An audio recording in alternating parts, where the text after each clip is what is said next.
Ngayon naman ay alamin natin ang update sa ikalawang araw ng pagsasagawa ng unofficial parallel count ng PPCRV. Si Noel Talakay ng PTV para sa Balitang Pambansa. Live, Noel.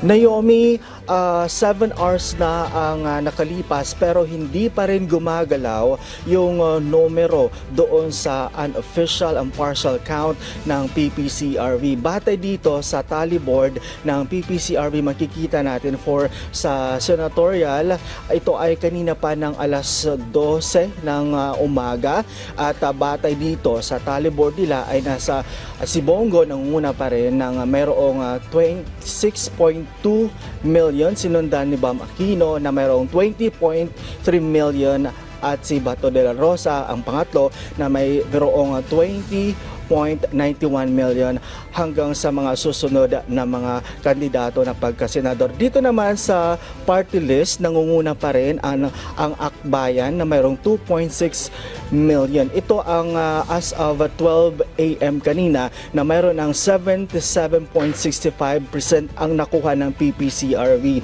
Naomi, isa itong malaking katanungan ngayon kasi ang PPCRV doon sa Viber group naglabas naman ng unofficial tally count as of 6:29 na mayroon naman lumalabas doon na mas mababa ang nakuha ni, for example, kay Senator Bongo. Doon sa tally board, dito sa tally board nila ang lumalabas 26.2 million. Pero sa as of 6 a.m. na inilabas na bagong tally ng PPCRV, nasa mahigit 21 million lang ang nakuha na boto ni Bongo. Ngayon, magkakaroon mamaya ng isang press conference ang PPCRV at dito natin malalaman kung bakit mayroong ganitong dalawang result na inilalabas ngayon ang PPCRV. Naomi?